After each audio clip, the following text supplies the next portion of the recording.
Hi, my name is Keith Launchbury, and I'm here tonight to explain demand-driven planning and the impact it's going to have on supply networks for the future.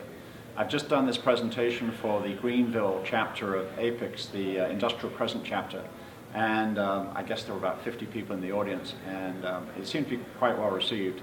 I hope you enjoy this video. I think that the concepts that we're explaining here are so relevant because they're important for companies to implement these ideas now, because the world that we're living in now is a VUCA world. It's volatile, uncertain, complex, and ambiguous, and we need to find ways to deal with that. And this is one of the ways we can do that, and it's called demand-driven planning.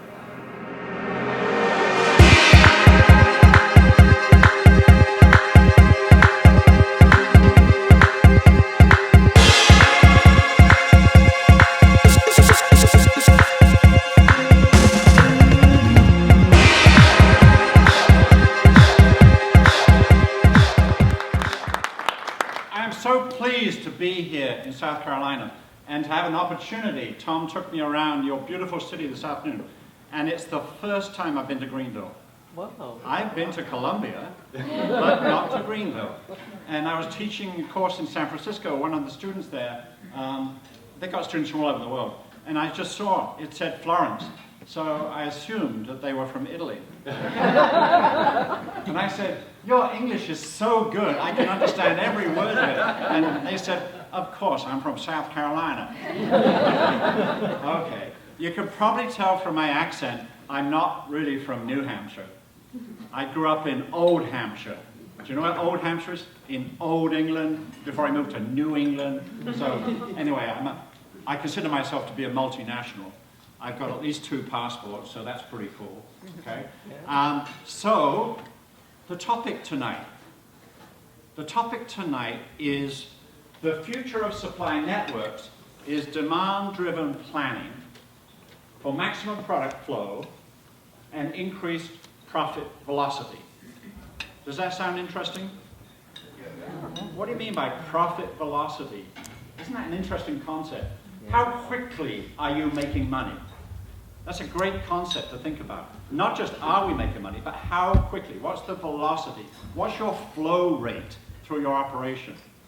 When I look at operations, I see lots of barriers to flow, impediments to flow, people working for departments, people working within functional silos. There's no integration in a company. We're all supposedly working for a company, but we're split into divisions, and we're divided. Divided we fall, united we stand. I think I read that somewhere. Right? So I think the idea is, how can we all work together towards a common goal? The common goal is to satisfy the customer. Nothing else matters. Not satisfying the accountants, that's irrelevant. Costing is irrelevant. You understand that? Do we have some costing people with us tonight? I just wondered. Okay. No, just kidding. Yeah, because normally we don't let them in. But what I'm saying is, it's not about keeping score, it's about playing the game. Operations makes money, finance keeps the score. Isn't that the way it works? Yeah. Okay, cool, good. Okay. I want to take you back, and you probably don't remember this, some of you in the room might, the 1980s. Do you remember the 1980s? Yes. Yeah, they're on the History Channel, I know. I used to work for a company that made word processors. Ooh, what's a word processor? It's a computer that only does typing. Yeah. You can't do Instagram or Snapchat, it just does Word. Yeah, but you could correct it. You could. And it was much better than a typewriter. Exactly. It was a big step forward. How many of those do you see now? That was the company I worked for, making word processors in the 1980s. Okay? In the 1980s, we sold them because people wanted them, and it was a seller's market. That was great. Predictable sales. We could forecast our sales. Do you guys do that? You forecast your sales? Isn't that cool? Yeah, that's great. Yeah, forecasting sales. And we had stable demand. We had a stable master schedule. I went to a company the other day, I said, "Do you have a stable master schedule?" They said, "Yes." You know what stables are full of? That was their schedule. Think about it. Okay. Limited competition, limited product range, simple products. Okay? Guess what? In the 1980s, there were 2 types of toothpaste, Crest and Colgate. How many are there today? Right? Crest has 41, right? Colgate's got 37. You've got all these different flavors. You've got an entire aisle full of toothpaste. I went to France. France has 236 types of cheese. Isn't that cool? Okay. Yeah, we had simple products. Long product life cycles, long lead times, smooth sailing. Remember those days? It was easy in those days. Customers were prepared to wait. Do you remember these days? Oh, yeah. You had a camera, you took a photograph, you put it into an envelope, and you sent it to Rochester, New York. And you hoped that something would come back that was reasonably good. You didn't take your camera and show it to somebody and say, is this okay? Yeah. Because you waited till 2 weeks to come back, and they came back in this format, and your parents got out one of these. And they bored the hell out of you, right? With all these photographs that were upside down and back to, do you remember those days? Okay, right. What's the world like now? It's a VUCA world out there today. Do you agree it's a VUCA world? You know what I'm talking about. What is a VUCA world? Volatile, uncertain, complex, and ambiguous. Does that define your world? Yeah. Okay. How many of you are in planning? I pity you. You have the world's worst job. Do you know that? But we're never bored. Oh no. Boring is not a word you use. Okay? Chaos, maybe. Yeah. Exciting, thrilling, expediting. These are words we're familiar with. Okay, but what is the job of a planner? The planner's job is to make sure that supply and demand are always in balance. All you have to do is juggle 2 things. That's all. Supply and demand. Shouldn't that be easy, right? If we had one product. One product. Okay, yeah. But, okay, let's talk about this. Supply and demand. Which one do you control? Which one is the plan? Who said control? Neither, right? Because can you guarantee your suppliers are always going to deliver on time? No. Can you guarantee production will always produce the right quality at the right time? No. Can you guarantee that the forecast is going to be right? No. Can you guarantee the customer will never change their mind? No. Okay. And who's responsible if any of that happens? The planner.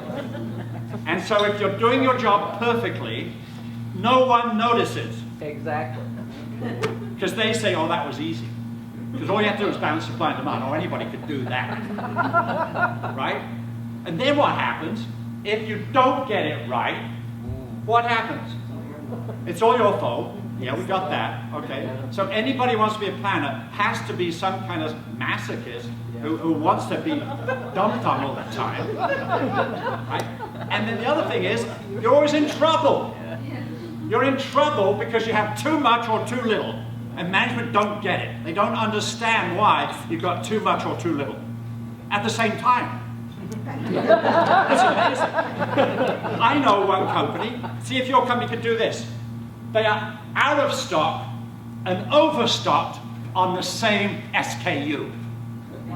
Now that's impressive. If you can do that. Can you do that in your company? How does that It's happen? in the wrong place. Oh. Oh, okay.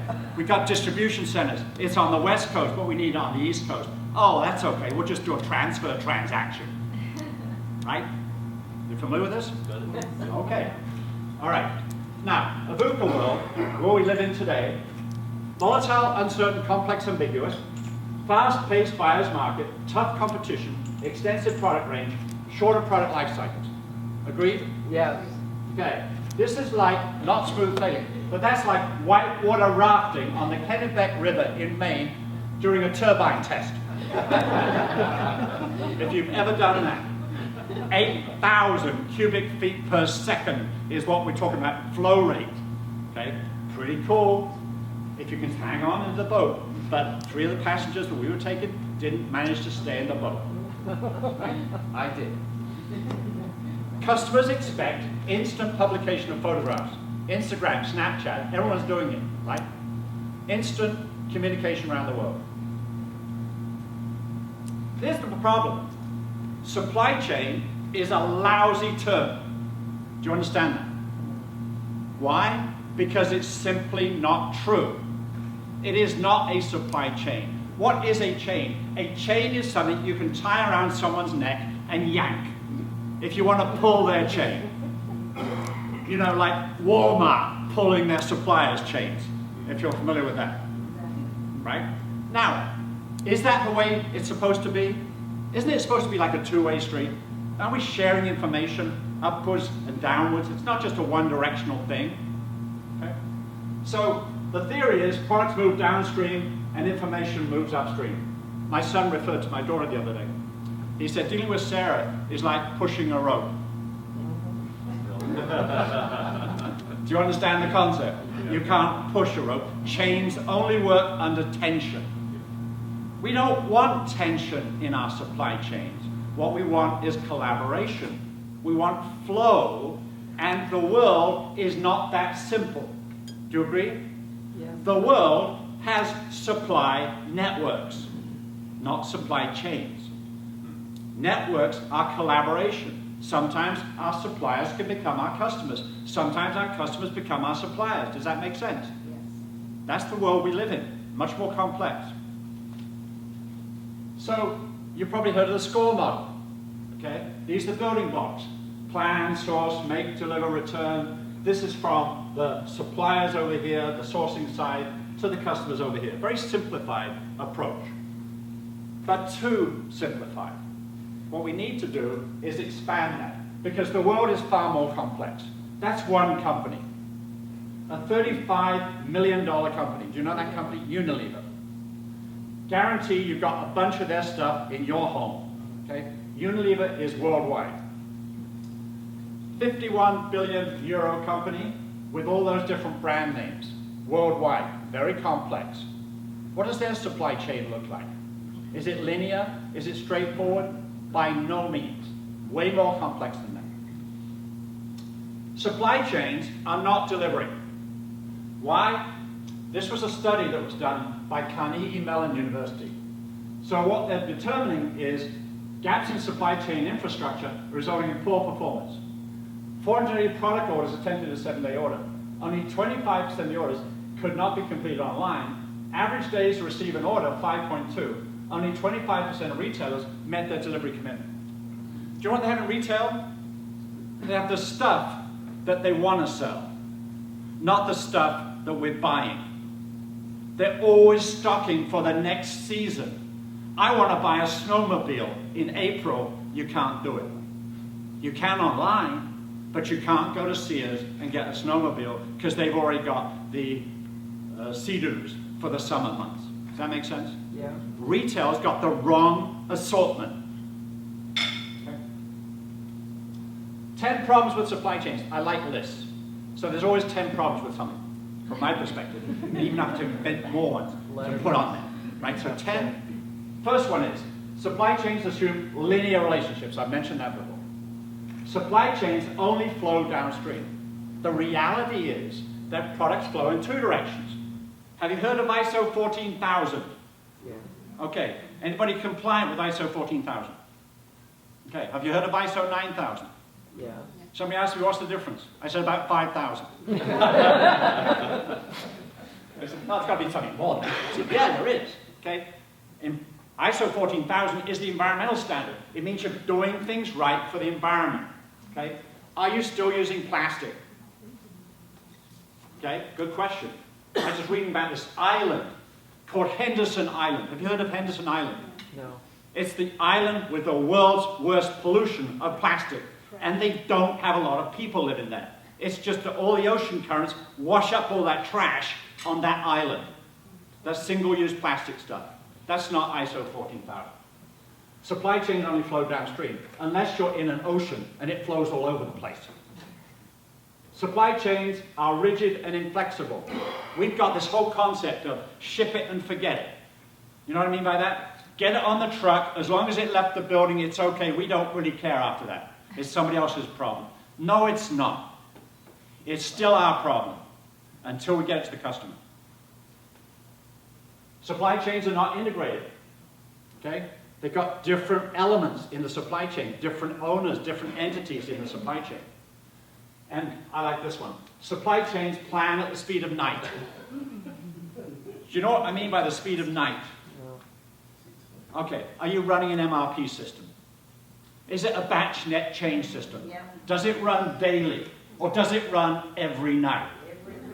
Oh, okay. So we run ours tonight, our suppliers run theirs tomorrow night, and then their suppliers run it the next night, and then the next night, right? If we've got 10 elements in our supply chain, it takes 10 days or 10 nights to go through the supply chain. Isn't that ridiculous? Yes. When we can plan at the speed of light, okay? Supply chains are cost-driven. What do I mean by that? Oh, we've got to have a full truckload. Why? Well, because that's the most economical way to ship it. That's like FedEx saying, I'm going to wait till I can fill my plane. I'm not shipping your package until next Tuesday. Is that okay with you? No, it's not okay. I want my package guaranteed delivery overnight. I don't want to wait until you fill a truckload or a plane load or fill whatever it is. Then the other thing is, I just heard about this ship that's just been launched. Has a capacity of 21,000 containers. Wow.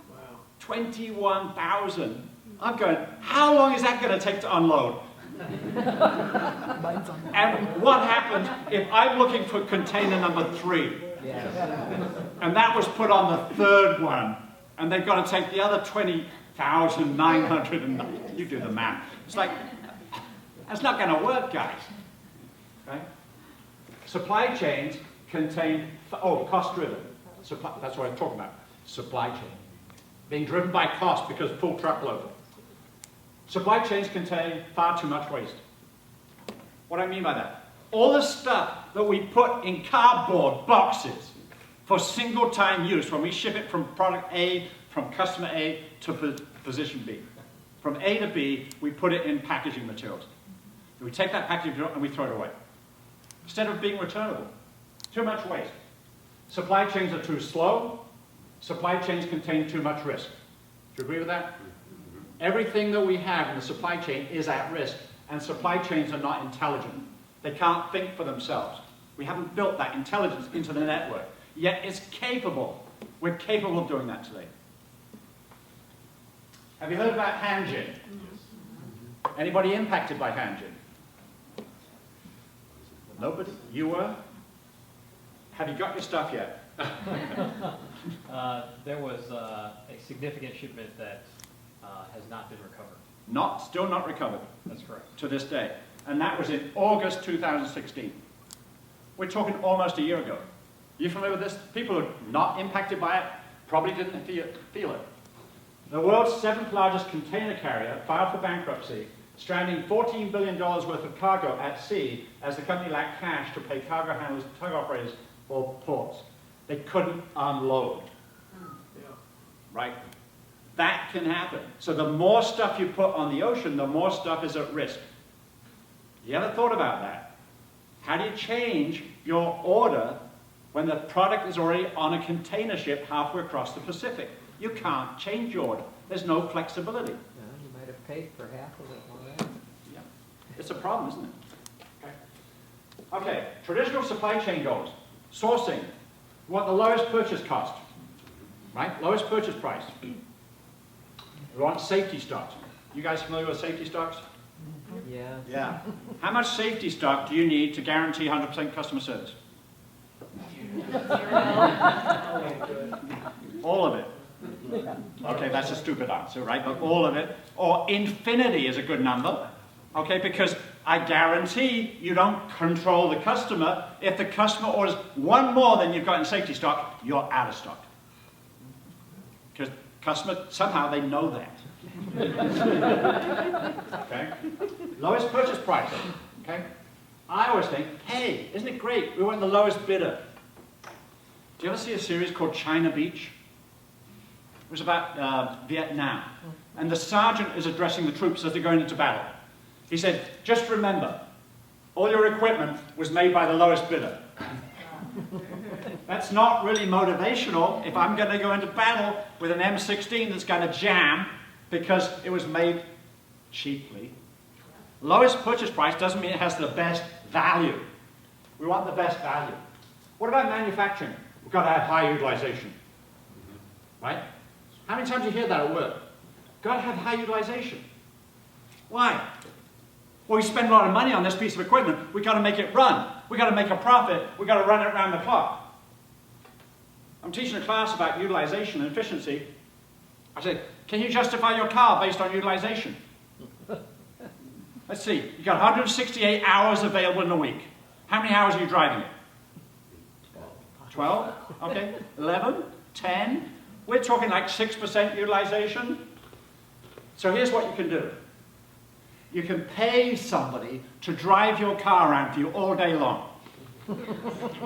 And give them like a Uber badge, right? So they do taxis. So you can actually make some money doing that. But I'm teaching this class. One of the guys in class says, I can't justify my wife based on utilization.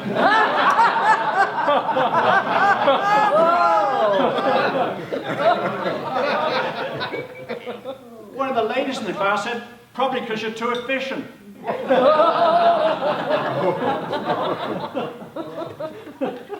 you see that? Was this top management night? Okay, I'm in trouble. Okay, long runs. Are you familiar with long runs?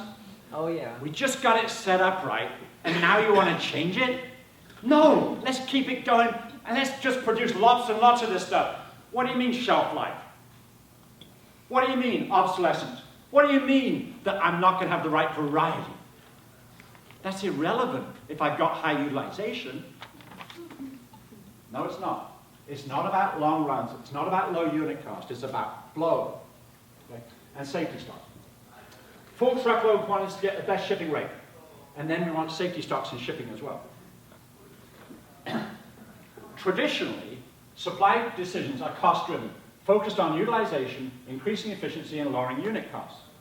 But the problem is, you cannot shrink your way to success. Reducing cost is a short-term approach. Do you think Apple worry about cost? Do you think they're worried? Do you think, I was going to say Steve Jobs. Do you think it keeps him up awake at night? Probably not. Probably not. But what they're worried about is design. They're worried about competition. They're worried about the latest features, the latest innovation. They don't really care about cost. Toyota don't even count the cost of a car. They just say, how many cars do we produce in a day? Then I guess that's what they roughly must have cost. They have an average cost. Why? Because customers don't buy product on cost. They buy it based on price. You don't just mark something up, say add 20%, and that's the selling price. You price on what the market will bear. And if the market will bear that price, then you flow it at that rate. Okay.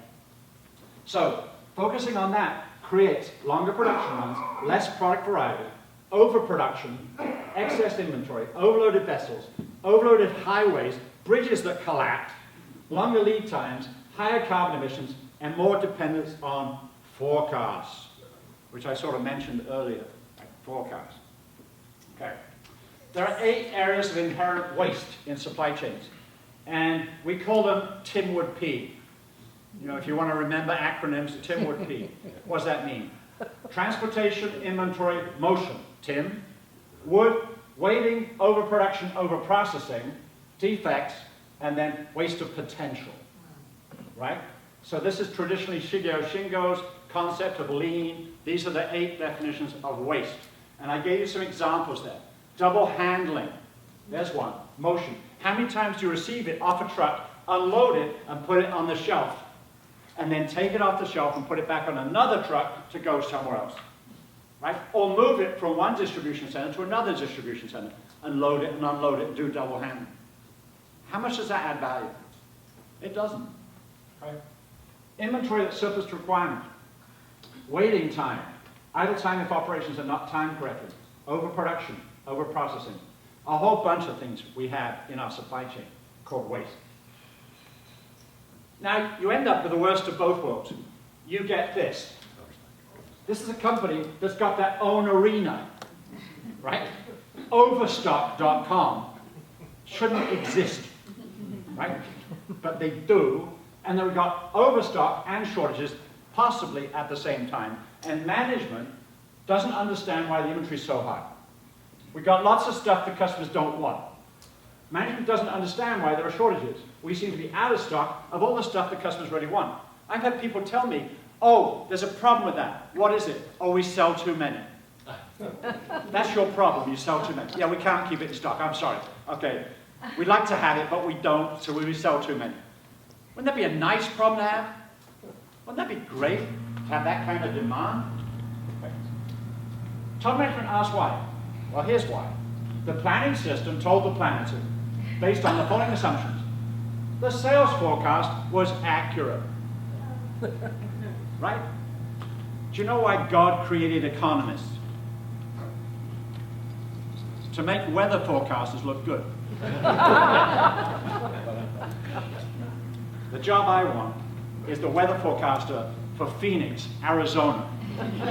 I'm going to give you the same weather forecast it was yesterday for the next 300 days, and I'm going to be right 295 days out of 300. That is pretty amazing. Okay? What's it like in your company? How's your forecast accuracy? Is it that good? Do they ever give you the range of the forecast? Plus or minus? What's your confidence factor with the forecast? Wouldn't that be good? The customers never change their mind. I dream of this day. The day that we can ship the product before the customer can change their mind. Wouldn't that be good? Dell has sort of done it. Okay? Domino's Pizza has done it. You can do it, Domino's. Okay, try this. Order a medium pepperoni pizza, and after 10 minutes, call them back and change the order. Just do it for fun. Okay. You know? What I want is on 2 extra with no pepperoni. And what do you think they're going to say to you? Sorry. Excuse me, you've just violated our frozen time fence. That's if they've had an APICS course. Okay, if not, they say, are you crazy? Right? Because why don't you make up your mind before you pick up the phone? If you want those 2 pizzas instead of this one's coming, but you're going to get the other 2 as well. Right?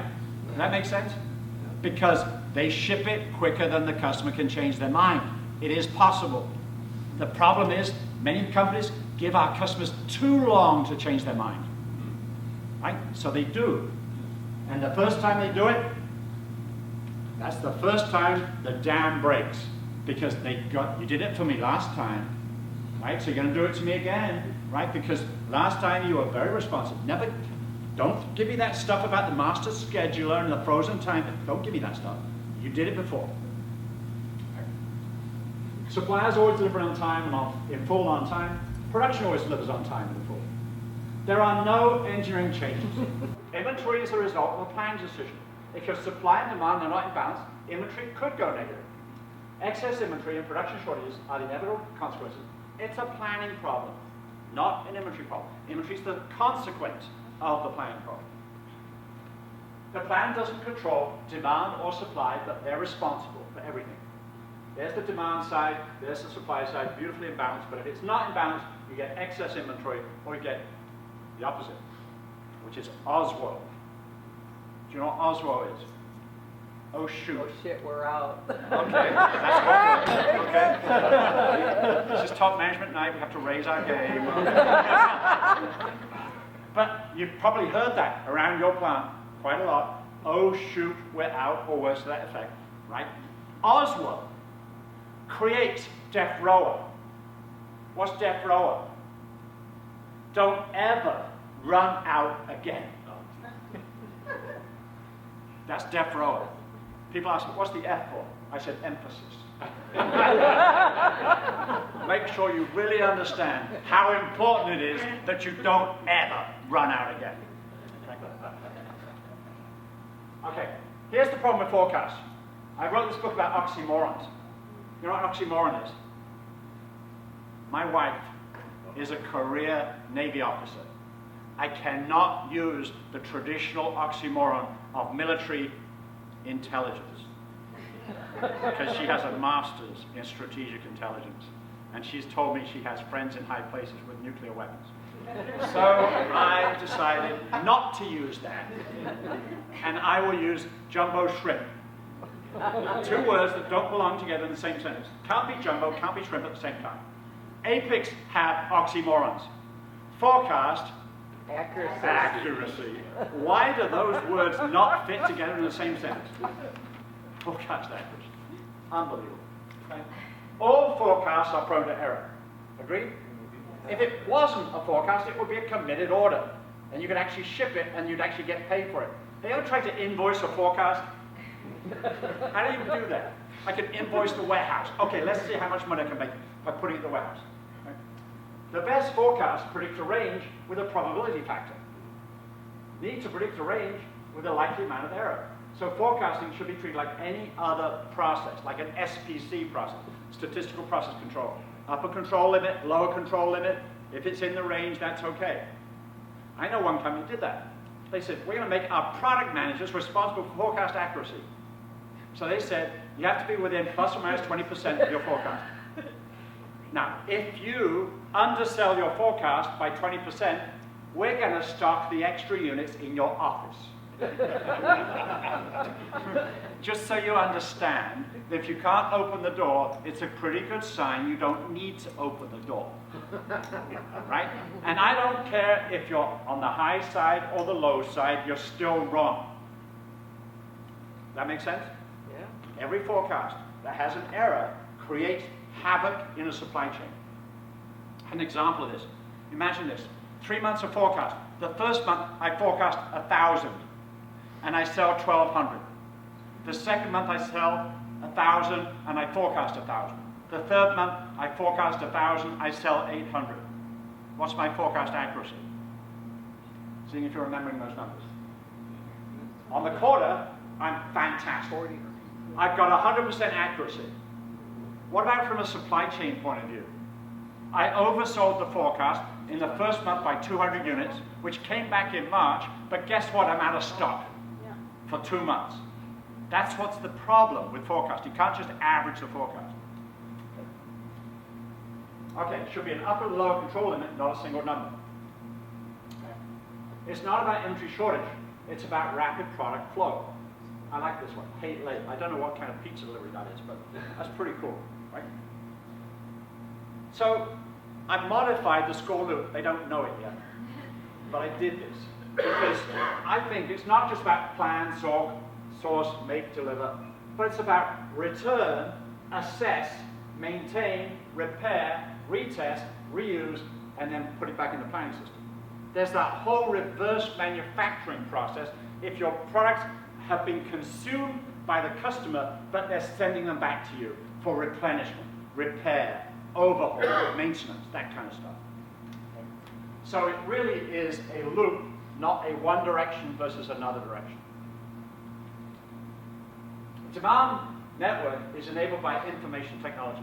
We can do this today. We've got technology that can track things all over the place. Anytime you order something on Amazon, how many of you use Amazon Prime for free shipping? Okay, isn't that cool? Okay, so we can get it quicker off Amazon than going to the store. Yep. So the reality is, why would I even go to the store anymore? I go to the store to see what I can get, and then I go home and order it on Amazon. Okay? And I think the retailers sort of figure that out. Okay? So the issue is this. The issue is, how quickly can I get it delivered? Okay? Information is there. They give me a shipping confirmation with a tracking number. I can use that tracking number to identify how long it stays in the supply chain coming to me. And I see that it stops on Sundays. Why does it stop on Sundays? Because all the trucks on the highway, I guess they all stop on Sundays. And then it starts up again 1 o'clock in the morning, Monday morning, it starts on its way again.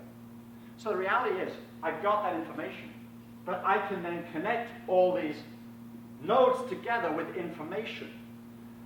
But nowhere does SAP, you're familiar with those terms? Yeah. SAP have a link to Google Maps. So you can see your entire supply chain and where everything is with a drill down capability in every plant. Wouldn't that be cool if we had that capability? That capability exists. It's just not built yet. We need to have that at our fingertips. I want SAP on my phone. Maybe I don't. But I want that kind of ability to be able to sort through the information, give me the information I need, like a business dashboard or KPIs at my fingertips. Just give me the key information. The intelligent network is talking about an intelligent supply chain undergoing an analytics-led, technology-enabled supply chain transformation. Here's an example of what I mean by data analytics. Are you familiar with data analytics and big data? If I'm running a train and I want to figure out how often I have to replace the brake pads on the train, well, I could say it's every 3 months, or I could say it's every so many miles. But that doesn't really, that's how we do it now. But that doesn't really give me analytics. What I want is I want sensors on the brake pad that will tell me how much wear there is depending on how much load is being pulled and how much braking distance there is with that load going downhill. Sensors can tell me that. But if I don't have sensors, I just have to say, I guess I'm going to change it every 3,000 miles, right? Or every 3 months. That's the problem. It's all averages. Okay? So with analytics, we've got big data management. We've got advanced analytics optimization. We can reroute. If we know there's a weather situation occurring, we can reroute around that. We've got the ability to be flexible with our supply networks that we don't have today. So we also have this. 3D printing is changing the world. I was at a conference last September in New York City, and one of the speakers there was from UPS. And I had a chance to talk to him before his presentation. I said, what are you doing? He said, I'm doing a presentation about 3D printing. I'm going, UPS? 3D printing? He said, oh yeah, we're going to get into 3D printing. I said, why? He said, because we can do a lot of the prototypes and we can do a lot of the design stuff that is going back to the manufacturers now, but we can do all that. FedEx, not FedEx, UPS is going to become a competitor to manufacturing companies. Did you know that? That's their direction. They want to go in that direction because they're already doing assembly. They're already doing the servicing of Toshiba laptops. You may not know that, but UPS is doing the servicing of Toshiba laptops. Why? Because it's quicker than sending it back to Japan and getting a Toshiba technician in Japan to do it. So they're going to do 3D printing. And it's going to change the world. You can have an image that is created with a 3D scanner, go to a 3D printer and print it. 6 years ago, I was in Egypt, and I went to Alexandria. They have a nice library there. They used to have one in the old days, but it burned down. But they've got a brand new one. This library has eyelids on the window shades. Isn't that cool? Eyelids. It looks really pretty. Why? Because when the sun is up, the shades go down. And when the sun goes down, the shades go up. Isn't that logical? That's the way they designed the windows on this library. In the library, they have a photocopier. Over there, let's say that's a photocopier. You can take a textbook from a library, a 600-page textbook. You put it on the photocopier, you walk away. 20 minutes later, you go back and you get the scanned copy of the entire textbook. Digitally created in the photocopier. Which I think is illegal. But it's going to happen because that technology exists today. Information is now transmitted. Once you scan it, that textbook, you can transmit it to anyone in the world and have an online course. MIT has now made all their courses available for free. Did you know that? No. That's the new model for education. All their education, we'll just give it to everybody. Education's free. Interesting concept. What does it say on APIC slide? Copyright and proprietary. Don't ever make a copy of this. This is educational material stuff, guys, right? Should it be available for everybody? The more people that have it, the better it is, right? Okay, products are produced where needed, resulting in drastically reduced transportation costs, okay? Networks are demand-driven. Demand is driven from actual customer orders, not forecast. Smart buffers are established at critical control points. What is a buffer? Have you heard of buffer? Those of you who've got CPIM, right? You went through drum buffer rope, you went through theory of constraints in basic supply chain management, so you've had that theory. This is no longer a theory, this is a practice. This is what we need to do. Establish buffers. What's a buffer? A buffer is a shock absorber. It absorbs variability. This is what we need. The problem with businesses, they don't have shock absorbers. Safety stock is one number, it's not dynamic. We put that number in the system and forget it. So we're always trying to drive back to that number. The problem with MRP is MRP was developed in a make-to-order environment where you basically wanted to drive all the inventory to zero. So somebody said, well, we can use it for make-to-stock. We use it for make-to-stock. We'll put in safety stock and drive it towards the safety stock. That's one number. What happens if your safety stock is seasonal? What happens if you've got a product that sells more in the summer months than it does in the winter months? Do you vary your safety stock? Same thing with reorder point. Reorder point says, here, you order when you go one below this level, even if you've got plenty of stock. You may never need it again, but you order it again. Create a planned order. Right? Smart buffers are established, and that's how you run the business, with smart buffers. These decouple demand and act like firewalls between operations that absorb variability. So you've got now established strategic locations in your operation that can absorb variability of demand and supply. And that is really cool. Planners monitor buffer levels on a daily basis using visual colored zones to indicate actions where actions need to be taken. So obviously, in a buffer zone, you have a red zone. What does red mean? Danger. You could be in danger.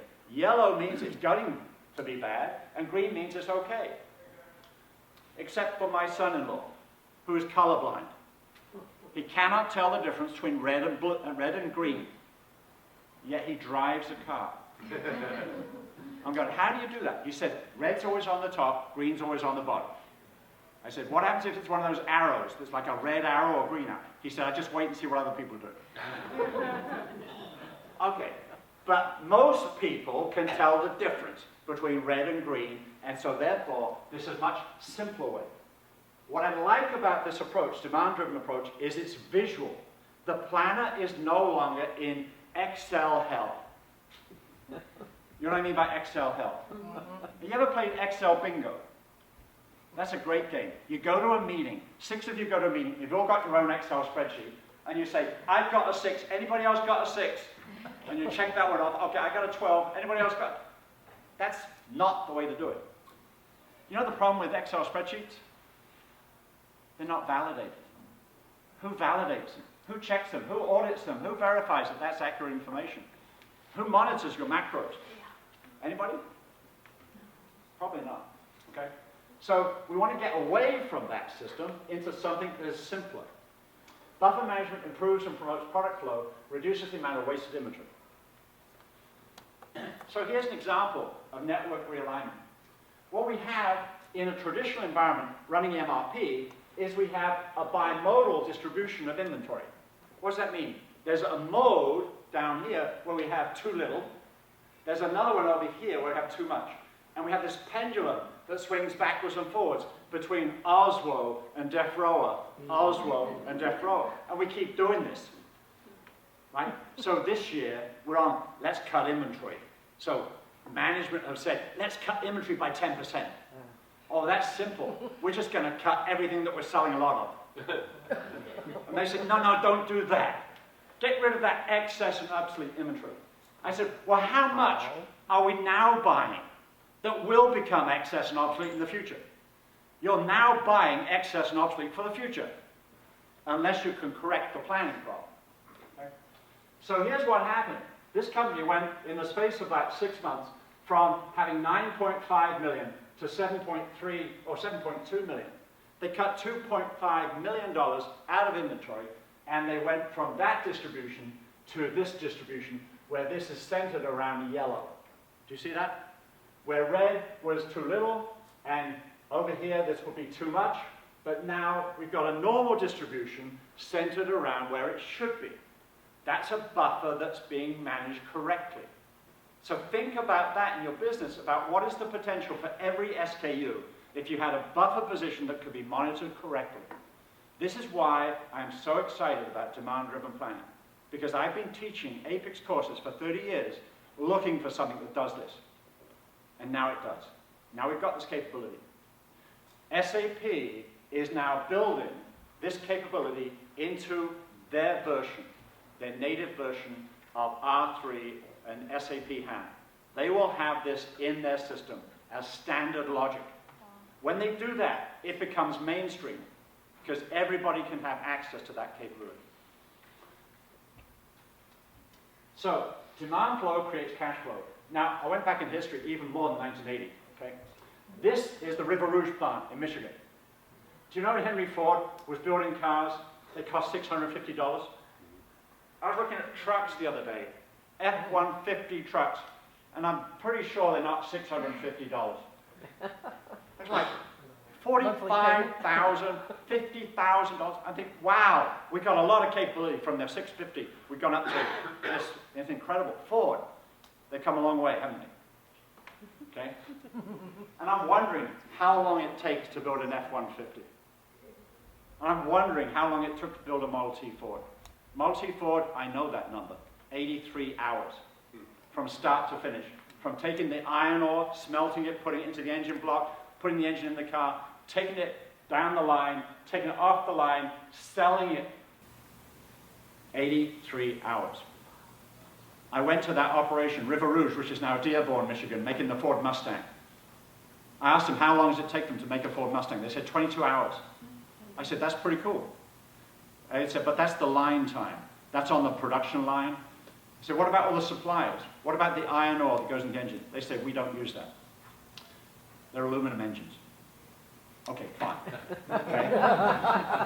Where'd they come from? Oh, they come from Brazil.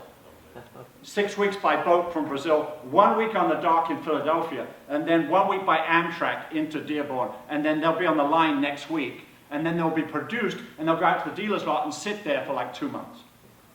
I said, what about the bauxite that goes into the alumina, that goes into the aluminum engine? They said, what are you talking about? Because we just get engines. They have no clue where those raw materials come from. Okay? But that's the entire supply chain. 9 months is the gestation period for a Ford Mustang, which is why it costs $35,000. Okay, no, there was an equation there that was pretty important. Profit velocity. Simple. Daily sales minus the sum of daily material plus labor and overhead cost. If you made more money than you paid in wages and materials and overhead on a daily basis, you made profit. Henry Ford knew how much profit he made every single day. He paid his people at the end of every single day. He paid his material every single day. He paid his overhead cost every day. So therefore, he knew how much profit he made every day. I guarantee your company doesn't have a clue. They have no clue until they close the month. We don't know till the end of May if we made any money in May, and we can't ask anybody what they were doing halfway through May because May is half over. May is all over, right? By the time we close the month. Because the bills don't come in daily. We don't pay our people daily. We pay them bi-weekly. We pay our electricity bill monthly. Henry Ford didn't. I want to pay my bills every day. On a cash basis, you can then determine how much profit you make every day. Isn't that a cool concept? Profit velocity. How much money did you make today? Okay. Have you heard of Amazon Prime Now? Is it in this area yet? No. Probably not. Amazon Prime Now is the ability to order something online if you have a local distribution center from Amazon that's within 10 miles. They guarantee 1 or 2 hour delivery. 1 hour delivery or 2 hour delivery. What is that going to do to the world when your customers are accustomed to that from Amazon? I'm not going to drive to Walmart because I can get it cheaper I can get it quicker getting it on Amazon. Does that make sense? Going to change the world. The key to success is rapid product flow, moving stuff quickly. So demand flow integration is all about fast, flexible flow. The 3 F's of lean. You want fast, flexible flow. So I'm going to give you an example. This is the Amstel flower market in Amsterdam, Holland. And what they do is they cut in the field, the tulip fields of Holland, 17 million tulips a day. And those tulips have a shelf life of 24 hours. What would your world look like if you were producing 17 million products a day and they had a shelf life of 24 hours? You've got to get them delivered to your customer really fast. You don't put them in a warehouse. You don't put them in a container. You don't put them on a ship. What you do is you ship it by rail. In Europe, they have a very rapid train system. It's called the TGV, the Train Grand Vitesse. It's a very fast train. Okay? We have Amtrak. We may not want to use the train system here. Okay? But they have high-speed rail. They also have proximity to an airport. So most of the stuff is sent overnight by train or overnight by plane to get to the customers all over the world. And they do that because the clock is ticking from the time they cut the flower. So think about that when you think about shelf life of products. What about things like fish, butter, cold chain stuff that you have to supply? You have to support climatic conditions while it's in transit. What's important to flow?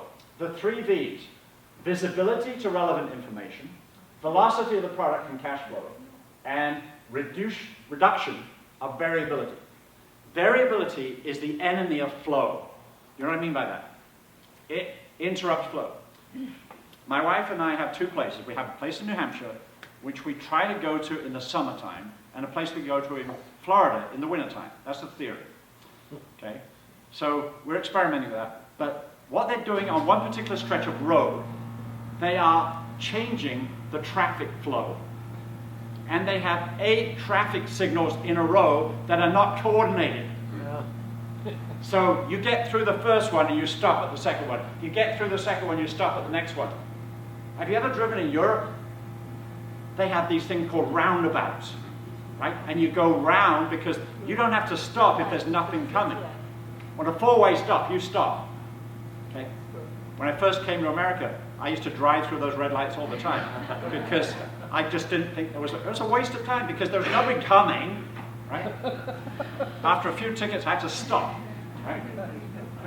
Because variability impedes flow. We were trying to come back to the hotel tonight, coming along, 385?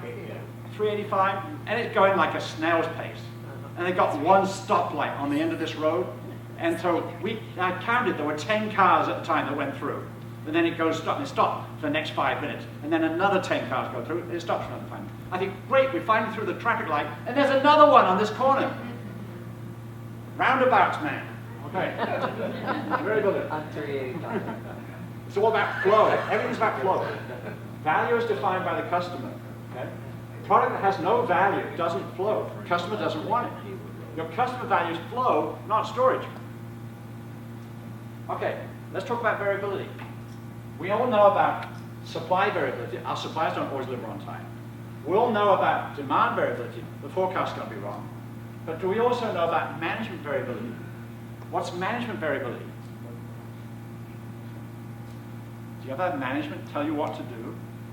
Don't do this, do that, stop this, run that, run this setup because I just promised a customer to do this now. Isn't that management variability? Disrupts the entire schedule. Okay? That's the worst case scenario.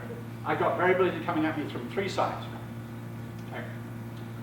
This causes operational variability and something called the bullwhip effect. Are you familiar with the bullwhip effect? Yeah. Basically, the longer the supply chain, the more variability will get exaggerated as it goes down the supply chain. Go with the flow. Use only actual demand. Create decoupling points in your process, strategically in the right location. Establish control points on those processes and buffer them. Manage buffers using smart metrics. What we mean by that is we're going to drive product flow. So product flow drives profit flow. If you think about it, If I maximize my product flow, I maximize my service, I maximize my revenue, I maximize my sales revenue. If I maximize my flow, I minimize my waste in the process, I minimize my inventory, and therefore I minimize my cost. So the maximum product flow out creates the maximum profit flow in. It's fairly straightforward. And none of that is anything that is rocket science. It's all, we understand this, it's common sense. So manage product flow. Products should be flowing from suppliers to markets in real time. Products should flow at the rate of product consumption. Do you have in your company runners, repeaters, and strangers? You know what I mean? Yeah. A runner is a product we make every single day. That should be in high volume. We should be producing that round the clock. High volume, a runner. A repeater is one that has regular business, but not necessarily every day, maybe once a week. And a stranger is one that is an oddball item that you're going to get occasionally, but nobody wants to deal with. Right? And so you have a separate operation that does that. All those specialized people, you know, those really good craftsmen that you have, put them over there, give them the specials. Right? Okay. So, products should flow at the rate of product consumption. So look at the rate of supply, look at the rate of demand, and see if you can match it. We need to measure product velocity, because product velocity determines profit velocity. So, putting it all together, there are some elements in here that have been conceptualized by a couple of people that I think are borderline geniuses. Carol Patak and Chad Smith have put this all together into an integrated curriculum. You can now become a certified demand-driven planner. I am now qualified because I took the exam, passed the exam, and I now teach for the Demand Driven Institute at their public workshops and in-house workshops. So that's what I'm doing. I've also become qualified as a certified demand-driven leader instructor, so I can teach that course as well. So there are courses that you can take that will teach you this. And they've conceptualized what they call thoughtware. It used to be hardware and software, but they're really calling it thoughtware, which is the ideas that drive people. Okay? And then becoming demand-driven and having smart metrics, the right metrics. Flow-based metrics is what we need. It combines the best of the theory of constraints with some elements of MRP. MRP is still necessary, but it changes. Six Sigma with Deming and Lean with Tai-Chi Ono. Combining the best concepts from all of those, putting them together with the concepts of Frederick Taylor with standard work, mass production from Henry Ford, and return on investment. The one thing they all agreed on is it's all about product flow. Now, it's time for change. This is John Maynard Keynes, an economist. He says, it's better to be roughly right than precisely wrong. And the problem is, MRP is precisely wrong.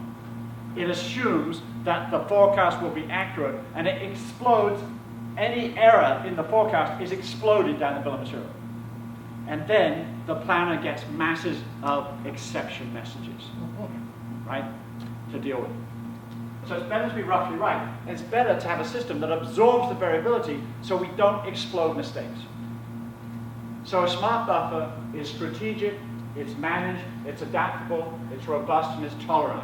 It's not just a planning system, it's an execution system as well. It's a way of doing business that is completely different from anything we've done before. Strategic buffers right-size the inventory. How many times does your manager come to you and say, have we got the right inventory? And you don't know the answer to that question. You don't know. The only way you can say is, I think we have. I'm not sure we have. But wouldn't it be nice to say, yes, we have, because now I can prove it. Because now I can show you these buffer sizes. Do you think we've got too much inventory? We can cut the buffers. You sure you want to do that? Because they're there for a reason. They decouple demand. They compress lead time. Imagine the savings if you could compress your lead time. Where's my friend from Caterpillar?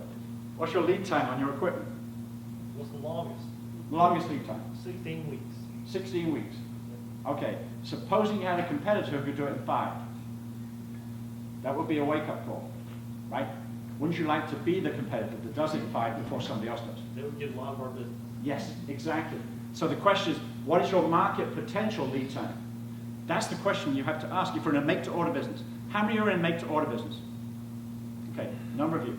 Imagine what extra business you could have if you could cut your lead time by 30%? That's a question. How many are in make to stock? Okay? What do you think you could do if you could guarantee the same level of customer service with 30% less inventory? Would management be interested? I think so. Okay. This is possible. We can compress lead time, or we can reduce inventory. We can reduce the impact of system nervousness. You know what nervousness is? A planner every day. Okay, expediting one day. A friend of mine worked for a company. He said, I de-expedited, and expedited the same item with the same supplier on the same day. Oh, yeah. I said, what's your credibility quotient? Yeah, I think you just blew it. We want to tame the bullwhip effect, absorb normal variability from both sides, and enable product flow. Okay. Smart metrics are all flow-centric. They're not about cost, they're about flow. So inventory storage does not add value, don't invoice the warehouse. Let me ask you this MBA type question. Okay? Inventory is an asset, right? Okay. No, I'd say from a cost accounting point of view. Inventory is an asset, right? Yeah. Just say yes. Yes. Yes. Okay. Cash is an asset, right? Yes. Accounts receivable is an asset, right? Which would you rather have? Cash. Okay, what's the problem with inventory? It Might be cash, but not yet. There's a timing issue. Inventory is 2 steps removed from cash. First, you've got to sell it. Yeah. Dilbert goes to his boss. He says, boss, I've got a great idea to cut inventory. Boss says, what is it? Getting ready to write it down. And Dilbert says, sell it. What a novel concept. I wish I'd thought of that. Okay. But that's the idea, is to turn the inventory into cash. How quickly can you do it? That's profit velocity. Okay. Measure the velocity. Measure the rate of flow. Remove all the barriers to flow. I know companies where they've got departments that work against each other. They've got production trying to produce it and quality trying to inspect it to reject it. Right? So they've got arguments going on. Oh, I think it's good. No, I don't think it's good. It's got a blemish. What do you mean by a blemish? Okay. It's got a slight discoloration. What do you mean by discoloration? This was a conversation I had at AES when making word processes. Crazy. Barriers to flow. Putting up walls between departments. Putting up barriers between different locations. Prioritize process improvements at bottlenecks. You only want to improve at the bottleneck, right?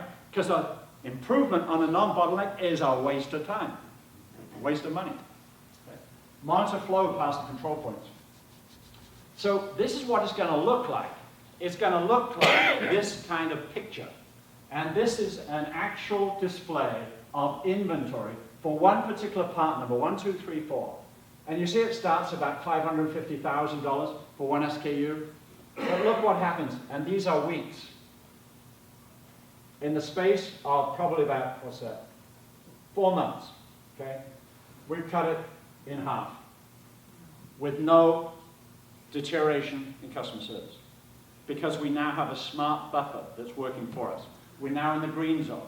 That's pretty good, okay? But that's not where we finish. We keep going down, and we get to a point where we reach the point that is the right sweet spot for that inventory to be at. That's what's going to happen if you're in a make-to-stock company. You're going to be able to reduce the inventory to a level that makes sense. And you can defend it. So here is the diagram that talks about how we're going to look at this from a metrics point of view. This is like one side of a pyramid. And the fundamental principle that everything is built on is the principle of flow. And to get our fundamental planning changes, you'll notice the word forecast doesn't exist anywhere then. We're going to take actual orders with decoupling points. If you have decoupling points, you don't have to wait your customer tolerant lead time. You know what I mean by customer tolerance lead time? How long will your customer wait while you build the product? That's the customer tolerance lead time. Now, it could be that we can do assemble to order. We can make everything to a primary stage and say, let's just do what Dell does, take the units off the shelf, put them in a package and send them out. That's real quick. That's the customer tolerance lead time. If the customer tolerance lead time is they're using Amazon Prime now, what that means is they want 1 or 2 hours. They're not prepared to wait another day. So we have to think about that. Well, where are the right decoupling points in your process? It's a function of lead time, buffer status, and order minimums. Sometimes our order minimums create disruption for us. because we're making larger batches than we need to. More frequent runs, larger batch sizes, they just disrupt the operation, they disrupt flow. And then the bottom line benefits and trade-offs, high customer service, lower inventory or fewer expedites. And this is what the whole thing is all about. Because overall, the only thing that matters is return on capital employed, ROCE, return on investment. That's what Shell is looking for, increased return on investment. So here are some of the results.